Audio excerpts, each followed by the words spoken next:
नमस्कार, आप देख रहे हैं न्यूज नेशन। मैं हूं अनुराग दीक्षित। बुलेटिन की शुरुआत करते हैं इस वक्त की बड़ी खबर के साथ। एनसीटी बिल पर दिल्ली और केंद्र सरकार में टकराव बढ़ता हुआ नजर आ रहा है। आपको बता दें कि कल जंतर मंतर पर आम आदमी पार्टी विरोध प्रदर्शन करेगी, इस तरीके की जानकारी सामने आ रही है। आम आदमी पार्टी के सभी विधायक और मंत्री इस विरोध प्रदर्शन के दरमियान मौजूद रहेंगे। दरअसल में दिल्ली सरकार के अधिकारों में कटौती का आरोप आम आदमी पार्टी लगा रही है और इसी के विरोध में कल जंतर मंतर पर विरोध प्रदर्शन किया जाएगा। तस्वीरें हम आपको दिखा रहे हैं। लगातार विरोध यहां पर किया जा रहा है। संसद में एक बिल पेश किया जा रहा है और उसी बिल का विरोध आम आदमी पार्टी दिल्ली सरकार लगातार कर रही है, इस आरोप के साथ कि इस बिल के कानून में तब्दील हो जाने के बाद दिल्ली सरकार के वजूद पर बड़ा सवाल खड़ा हो जाएगा। दिल्ली सरकार और केंद्र सरकार में इस नए विधेयक को लेकर जो तनातनी है वो शुरू हो चुकी है। आरोप प्रत्यारोपों का सिलसिला एक बार फिर शुरू हो चुका है। इस पूरे मामले से जुड़ी ये रिपोर्ट देखिए, उसके बाद खास मेहमानों का पैनल हमारे साथ जुड़ेगा।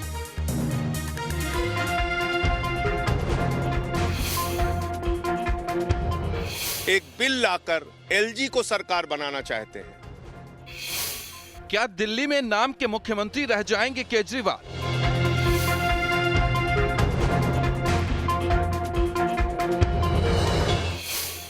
क्या दिल्ली एलजी की होगी या चुनी हुई सरकार की? फिर चुनाव का क्या मतलब है? फिर लोकतंत्र का क्या मतलब है? फिर इस प्रचंड बहुमत का क्या मतलब है? दिल्ली पर केंद्र और केजरीवाल के बीच फिर दंगल।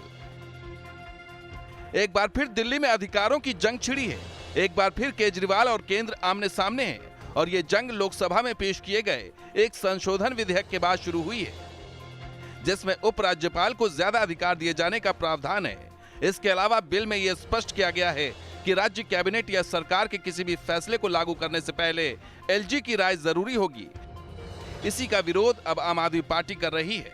मुख्यमंत्री अरविंद केजरीवाल ने ट्वीट कर लिखा है, यह बिल कहता है कि दिल्ली में सरकार का मतलब एलजी होगा, तो चुनी हुई सरकार क्या करेगी? सभी फाइल्स एलजी के पास जाएंगी। ये सुप्रीम कोर्ट के 4 जुलाई 2018 के फैसले के खिलाफ है, जिसमें कहा गया था कि फाइल एलजी के पास नहीं जाएगी। चुनी हुई सरकार सब फैसला लेगी और फाइल की कॉपी एलजी को भेजी जाएगी। भारतीय जनता पार्टी ने पिछले दरवाजे से लेफ्टिनेंट गवर्नर के जरिए इस संविधान का ये इंटरप्रिटेशन कराना शुरू किया कि एलजी सरकार है, जबकि इसमें साफ साफ लिखा हुआ है कि चुनी हुई सरकार होगी और चुनी हुई सरकार सिस्टम को चलाएगी लेफ्टिनेंट गवर्नर का एड एंड एडवाइस पे। नए संशोधनों के मुताबिक दिल्ली सरकार को विधायिका से जुड़े फैसलों पर एलजी से 15 दिन पहले मंजूरी लेनी होगी। वहीं प्रशासनिक फैसले पर 7 दिन पहले मंजूरी लेनी पड़ेगी। इसी को लेकर दिल्ली सरकार आपत्ति जता रही है। संजय सिंह ने केंद्र के इस फैसले के खिलाफ विरोध का बिगुल फूंक दिया है, तो वहीं बीजेपी इसे आम आदमी पार्टी की खींच बता रही है। प्रचंड बहुमत दिल्ली की जनता ने आम आदमी पार्टी को देने के बाद बौखलाई भारतीय जनता पार्टी ने, जिसके ऊपर ये कहावत बिल्कुल ठीक बैठती है कि खिसियानी बिल्ली खंभा नोचे, अब वो पार्लियामेंट में एक बिल लाकर एलजी को सरकार बनाना चाहते हैं। फिर चुनाव का क्या मतलब है? फिर लोकतंत्र का क्या मतलब है? फिर इस प्रचंड बहुमत का क्या मतलब है? ये सुप्रीम कोर्ट के आदेशानुसार ये बिल लाया गया है। ये बार बार जाते हैं कोर्ट में और जो एनसीटी के रूल्स बने हुए हैं उसकी अवहेलना करते हैं और अवहेलना करने के बाद जब उस पर कोई कार्रवाई होती है तो कोर्ट भागते हैं। तो ये एक बार हमेशा के लिए ये फैसला हो जाए और इसकी चिंता हो जाए कि अब एलजी की क्या पावर्स हैं और मुख्यमंत्री की क्या पावर हैं, इसका फैसला हो जाए। इसमें दिक्कत होनी है। ये पहली बार नहीं है जब अधिकारों और फाइल को लेकर दिल्ली सरकार और केंद्र के बीच ठनी हो। मामला हाई कोर्ट और सुप्रीम कोर्ट तक पहुंचा था। 2018 में सुप्रीम कोर्ट के फैसले के बाद मामला शांत हुआ था, लेकिन अब संशोधन बिल के बाद एक बार फिर दिल्ली एनसीआर के अधिकार का जिन्न बोतल से बाहर आ गया है। दिल्ली से मोहित बख्शी और रविकांत राय के साथ टीम न्यूज नेशन। तो दरअसल में दिल्ली में किसका राज होना चाहिए? केंद्र सरकार के आदेशों का पालन होना चाहिए या फिर राज्य सरकार का वजूद बरकरार रहना चाहिए? हमारे साथ खास पैनल जुड़ेगा। वरिष्ठ पत्रकार एनके सिंह जी हमारे साथ जुड़ चुके हैं। एनके सिंह जी, आपने भारतीय जनता पार्टी के प्रवक्ता को सुना, वो कह रहे हैं कि देखिए जो सुप्रीम कोर्ट का आदेश था 2019 का, उसी का अनुपालन कर रहे हैं, उसी को आगे बढ़ाने की कोशिश है ये विधेयक जो संसद में लाया गया है। क्या वाकई ऐसा है?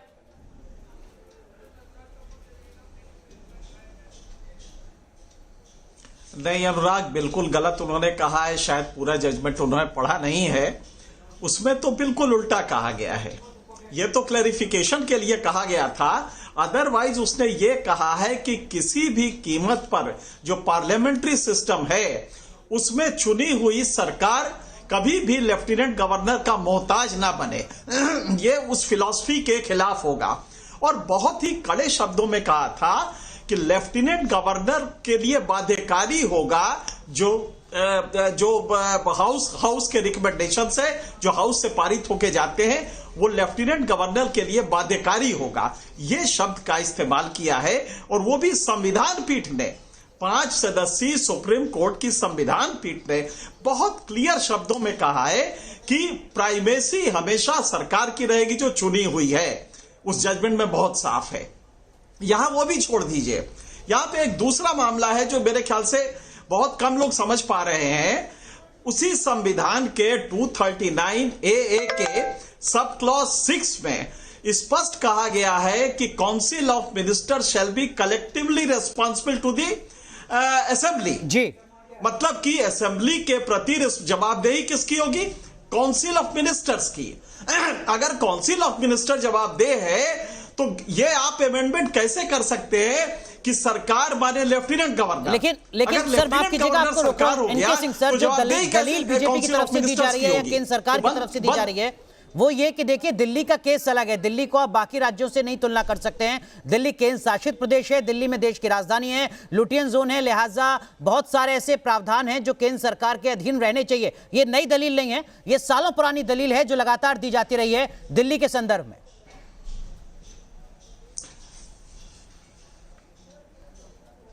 नहीं अनुराग, आपने उसको इंटरप्रेट थोड़ा सा गलत कर दिया है। वो जो 3 चीजें हैं जो स्टेट एंट्री में है, जिसमें कि पुलिस आती है, लॉ एंड ऑर्डर आता है और लैंड आता है, उस तीनों का ये मुद्दा नहीं है। ये मुद्दा ये है कि government means lieutenant governor, government means lieutenant governor. ये जो शब्द आपने सेक्शन 21 में जोड़ा है एनसीटी एक्ट के, वो बिल्कुल मिलिटेट करता है कॉन्स्टिट्यूशन के ही प्रोविजन से, जो कि कहता है कि the council of minister shall be collectively responsible to the house to the assembly. उससे वो टकराता है, और अगर संविधान से टकराता है तो कौन कमजोर माना जाएगा? लिहाजा वो जो गवर्नमेंट आपने कहा है कि लेफ्टिनेंट गवर्नर गवर्नमेंट होगा, ये टेक्निकली फॉल्टी है और कोर्ट ऑफ लॉ में 1 मिनट भी खड़ा नहीं हो सकता। यहां पे सरकार ने गलती की है इस अमेंडमेंट में। ये एनके सिंह सर, हमारे साथ ओपी शर्मा साहब जुड़ चुके हैं, भारतीय जनता पार्टी के वरिष्ठ नेता हैं, विधायक हैं दिल्ली के। ओपी शर्मा साहब, आप संविधान से खिलवाड़ कर रहे हैं, इस बात का एहसास है आपको? देखिए, संविधान बनाना पार्लियामेंट का काम है और पार्लियामेंट दिल्ली में केंद्र शासित प्रदेश होने के नाते दिल्ली में 56 से लेकर 93 तक मेट्रोपॉलिटन और 93 से लेकर अब तक सीमित अधिकारों वाली विधानसभा रही है। और क्योंकि केंद्र शासित प्रदेश होने के नाते राज्यपाल मुखिया है, इसके लिए बहस सुप्रीम कोर्ट में भी हुई और जगह भी चली। तो सुप्रीम कोर्ट ने सीएम के जो अधिकार है उसका वर्णन किया, लेकिन राज्यपाल के अधिकारों पर वो मौन रहे। इसलिए इस क्लैरिफिकेशन के लिए जो देश की आजादी के बाद 56 से लेकर अब तक जो सीमित अधिकारों वाली सरकार रही है, उसमें बार बार अपनी लक्ष्मण रेखा को क्रॉस करने की वजह से, केजरीवाल सरकार के बार बार करने की वजह से केंद्र सरकार को इस बिल को पेश करना। ओपी शर्मा साहब, जहां तक मुझे जानकारी है, आप मुझे करेक्ट कीजिएगा, 2019 में अदालत का जो आदेश आया था, सर्वोच्च अदालत का, उसमें कहा गया था कि जो मुखिया हैं, जैसा अभी वरिष्ठ पत्रकार एनके सिंह जी कह रहे थे, वो तो मुख्यमंत्री ही रहेंगे और मुख्यमंत्री की जिम्मेदारी है कि वो उपराज्यपाल को सूचित करें अपने फैसले को। आप जो कानून ला रहे हैं उसके मुताबिक है कि उस पर फैसला उपराज्यपाल को लेना होगा। इंफॉर्मेशन और परमिशन में बहुत बड़ा फर्क है। मेरा कहना यह है, कानून बनाने का काम संसद का है, कोर्ट का नहीं है। सर, संसद का काम है तो आप संविधान को बुलडोज तो नहीं कर सकते ना। संविधान की मूल धारणा को तो संसद नहीं बदल सकती। संविधान की मूल धारणा के अनुरूप ही मैं बात कर रहा हूँ। दिल्ली केंद्र शासित प्रदेश है, दिल्ली में सीमित अधिकारों वाली विधानसभा है, तो इसलिए उसका क्लैरिफिकेशन करना ये तो पार्लियामेंट का काम है, इसमें कोर्ट कैसे दखल दे सकती है? कोर्ट का इसमें कोई हस्तक्षेप नहीं है। सर, कोर्ट तो संसद के द्वारा पारित कानूनों में भी दखल देती है। ओपी शर्मा साहब, बताती है संसद को कि यहाँ आप गलती कर रहे हैं। नहीं, जब वो दखल देती है, गलती करते हैं, तो उसको फिर करेक्शन के लिए फिर दोबारा से संसद में जाकर उसके ऊपर भी उसको भी जो है ओवरराइड किया गया। तो ऐसा तो नहीं होने जा रहा है कि आप सिंबॉलिक एक मैसेज देने की कोशिश कर रहे हैं और जब मामला अदालत में जाएगा और अगर सिरे से खारिज हो जाता है तो फिर एक नई बहस शुरू हो जाएगी? ये सब कुछ प्रतीकात्मक तो नहीं है? सीमित अधिकारों वाली विधानसभा थी, है और रहेगी। एनके सिंह सर, मैं आऊंगा आपके पास, लेकिन उनसे पहले गोपाल राय क्या कुछ कह रहे हैं इस मुद्दे पर, वो जरा सुनाते हैं। जारी किया गया और सरकार की रफ्तार को ठप करने के लिए सारा पावर एलजी को दे दिया गया। दिल्ली सरकार की सभी फाइलें एलजी के द्वारा केंद्र सरकार ने एलजी हाउस में मंगा करके स्टोर करा लिया। सुंगलू कमेटी बनाई गई, लंबे समय तक फाइलों पर बैठ करके काम को ठप किया गया। आपको यह भी याद होगा कि दिल्ली के अंदर मोहल्ला क्लिनिक बनाने के प्रस्ताव पर सालों साल तक डिले किया गया। सीसीटीवी कैमरा की फाइल को लेकर के एलजी हाउस बैठ गया। आपको याद होगा, मुख्यमंत्री जी, उप मुख्यमंत्री माननीय सत्येंद्र जैन जी और मैं 4 लोग उस फाइल को क्लियर कराने के लिए एलजी हाउस में दिन रात हम बैठे रहे सोफे पर।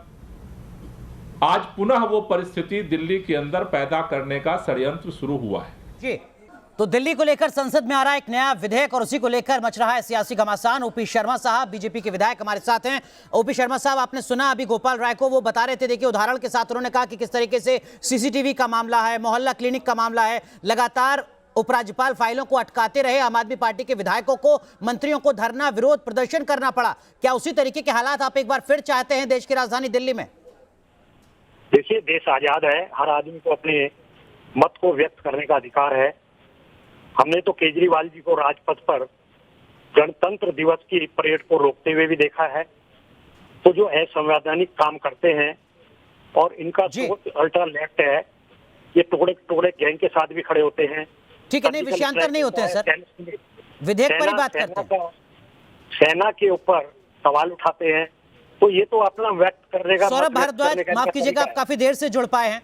संक्षेप में और सीधा सवाल का जवाब आपसे चाहूंगा सर। ये कहा जा रहा है कि सीमित अधिकारों की विधानसभा रही है दिल्ली और उसी की कोशिश इस विधेयक के जरिए, दिक्कत क्या है? देखिए, अगर सीमित पावर्स की विधानसभा रही होती तो संसद में नया कानून लाकर पुराने कानून को बदलने की कोशिश नहीं की जा रही होती। ये कानून नया लाया ही इसलिए जा रहा है क्योंकि संविधान के अंदर जब दिल्ली के अंदर लेजिस्लेटिव असेंबली बनाई गई तो उसको कुछ अधिकार दिए गए। जी, पहली सरकार के अंदर 3 साल इन्होंने, नजीब जंग साहब ने और उसके बाद अनिल बैजल साहब जो एलजी थे, उन्होंने यही करके खराब किए कि कानूनी हक जो है एलजी साहब को है। और वो लड़ाई हमने सुप्रीम कोर्ट में लड़ी और सुप्रीम कोर्ट की संविधान पीठ ने ये कहा कि नहीं, जो दिल्ली सरकार कह रही है वो सही है, जो केंद्र सरकार कह रही है वो गलत है। चुनी हुई सरकार के अपने अधिकार हैं। जी, समस्या जो है वो अधिकारियों की नहीं है। आप ये समझिए, जब दिल्ली के लोग एक सरकार को चुनते हैं तो वो एक जवाबदेही तय करते हैं कि अगर अरविंद केजरीवाल गलत काम करेंगे तो उनको हटा देंगे, अगर अच्छा काम करेंगे तो उनको चुन के लेके आएंगे। एक एलजी है, एलजी कहीं चुने नहीं जाएंगे। ठीक है, एलजी साहब काम करे नहीं करे, दिल्ली के लोग करेंगे। जवाबदेही चुने हुए नेताओं की है। सौरभ भारद्वाज, बड़ी वैलिड बात आप कह रहे हैं, लेकिन एनके सिंह सर, ये फेडरलिज्म के नाम पर आपको लगता है कि इस विधेयक के चलते आने वाले वक्त में सियासी घमासान और ज्यादा मचेगा?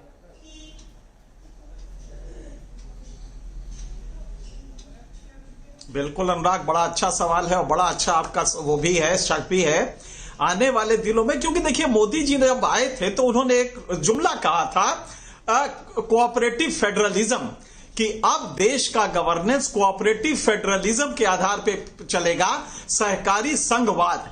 यह एक नया फ्रेज था। हम लोग पॉलिटिकल साइंस के स्टूडेंट के रूप में इसको गहराई से समझने लगे। क्या यही सहकारी संघवाद है? एक सरकार जो 50% से ज्यादा वोट पाकर, 55% से ज्यादा वोट पाकर 2 बार लगातार जी सत्ता में आई हो चुन के, उसके बाद उस सरकार को, और वो भी 67 सीटें, 70 सीटों में 67 सीटें लाके और 62 सीटें लाके आई हो, आप उसको इस तरह से क्रिपल करेंगे? मेरे ख्याल से यह संघवाद तो नहीं है। लिहाजा फेडरल स्ट्रक्चर को लेके पूरे देश में और खास करके नॉन बीजेपी गवर्नमेंट्स में इसको लेके एक बड़ी आशंका होगी और एक बड़ा मुद्दा ये बन जाएगा, क्योंकि सरकार ये पेटेंटली गलत कर, मतलब ये मैं समझ नहीं सकता कि कोई भी जब सौरभ भारद्वाज, बहुत संक्षेप में, क्या ये सिर्फ जंतर मंतर पर कल का सिंबॉलिक विरोध, या इसके आगे भी कुछ रणनीति आम आदमी पार्टी की दिल्ली सरकार की? बहुत संक्षेप में। देखिए, ये तो ना चोर दरवाजे से आके सत्ता को हटाने की कोशिश है। आपने जो सारी बातें कही कि साहब ये अल्ट्रा लेफ्ट हैं, ये गलत लोग हैं, ये सब ये हैं, ये सारी बातें आप 2 चुनाव में दिल्ली में अरविंद केजरीवाल के बारे में कह चुके हैं। उसके बाद दिल्ली के लोगों ने भाजपा को नकार दिया। एक बार 3 सीटें दी, एक बार 8 सीटें दी, मतलब दिल्ली के लोगों ने भाजपा को नकार दिया। अब आप जबरदस्ती एलजी के माध्यम से कहेंगे कि सरकार तब भी हम चलाएंगे। सवाल, आगे की रणनीति क्या आपके विरोध की?